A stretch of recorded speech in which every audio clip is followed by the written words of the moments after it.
car or a variant thereof comes out, everybody, and I do mean everybody, guilty, gets really excited about the top tier model that unfortunately we tend to forget that there are a lot of value options if you're willing to comb through the mid-tier levels, and none so true than with Toyota. The truth is, not everybody can afford a yacht at the drop of a hat. So what we've decided to do here today is review the most affordable automatic Fortuner that there is. This right here is the 2021 Fortuner G. Big car, green shoes. I look like a friggin' leprechaun next to this thing.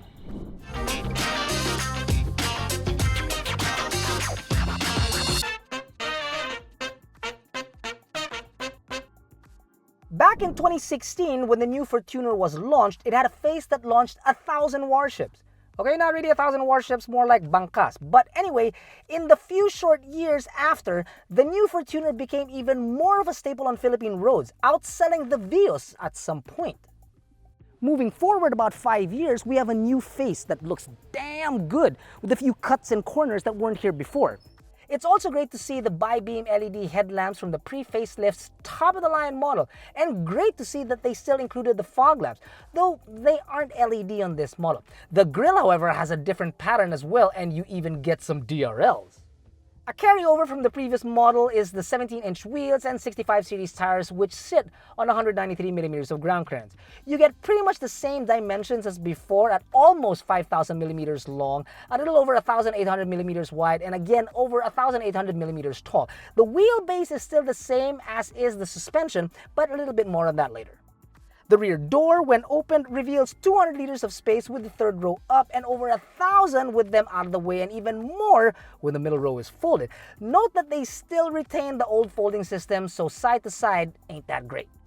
Familiar? Yes. Stylish? Well, it kind of depends if you like the old one. Now, in the G variant, you don't get a 2.8, but rather a 2.4-liter diesel that produces 148 horses and 400 Nm of torque, mated to a 6-speed automatic transmission. This is the base trim, so do expect a 4x2 instead of a 4x4. Now, Toyota says that this particular engine is more fuel efficient than the previous generation, which seems to ring true because in the city, we're able to do about 11.5 kilometers per liter. Not bad. When traffic builds up, about 9 to 10. Your mileage may vary, but on the highway, we were able to sail past 20 kilometers per liter, which is not bad. The third row is, well, the third row. Nothing spectacular, not much space back here. Legroom isn't anything great, headroom is nothing great, and I'm already a tiny guy, and there are kind of some dimples down here that make it even tighter. There are air vents, however, which is nice, so that at least you're not so warm back here.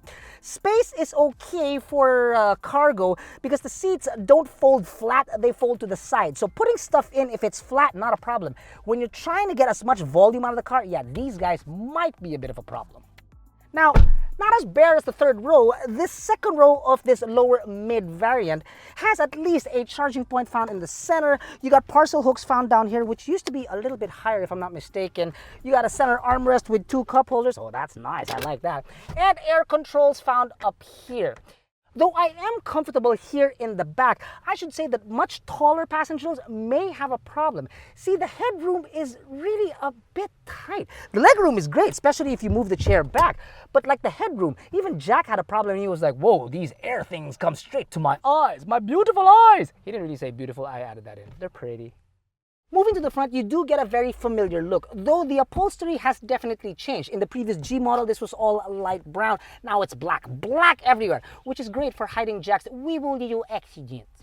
Now, the gauges are still the same, the dashboard is still the same, the steering wheel is still the same, but what is different and what we love is the inclusion of Apple CarPlay and Android Auto and a reverse camera in a 7-inch touchscreen infotainment system that is now standard from the factory.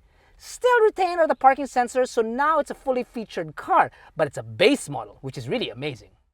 Though it doesn't have adaptive cruise control and other advanced features, some of the features that people do look for that are only available in top-tier models are now made standard across the line.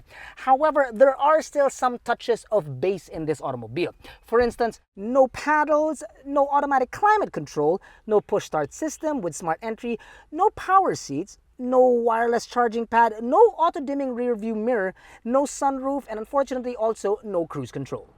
As for the safety features in the Fortuner G, standard are driver, front passenger, and knee airbags, ABS with EBD, stability control with traction control, hill start assist, and ISOFIX tethers.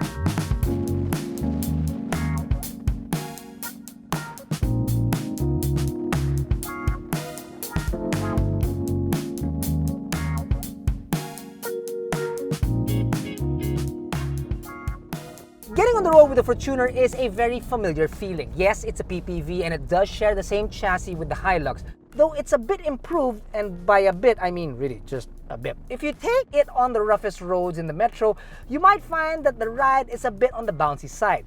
Now, fans of the Fortuner and its biggest critics know that it's not the most comfortable PPV out there. I have to agree. However, other factors for comfort like the NVH is top notch. You can barely hear the diesel engine revving away while you're on the highway.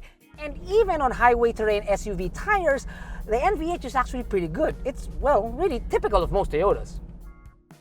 Yet another thing that you can come to expect with PPVs is heavy steering, which is actually pretty good because thankfully the car feels very, very planted.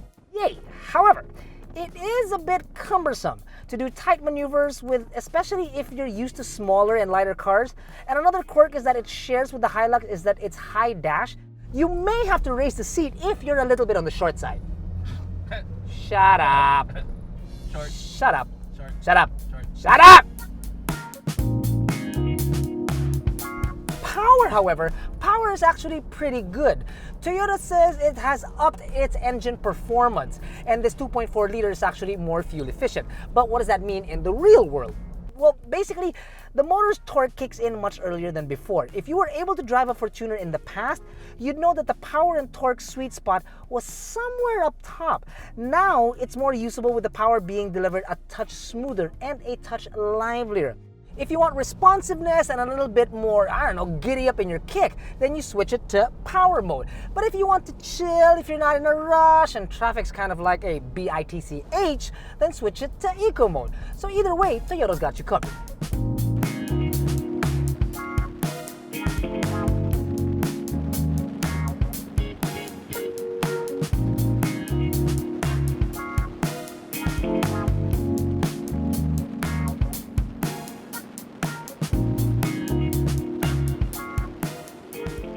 So in total, we're not completely blown away by the Fortuner. I mean, it's not as comfortable as a crossover after all, but it is a PPV with a diesel engine. And it comes in at 1,723,000 Philippine pesos. Now for that price, you get a Toyota badge, you get a diesel engine, you get 7 seats, and a whole list of standard features that is not bad for 2021.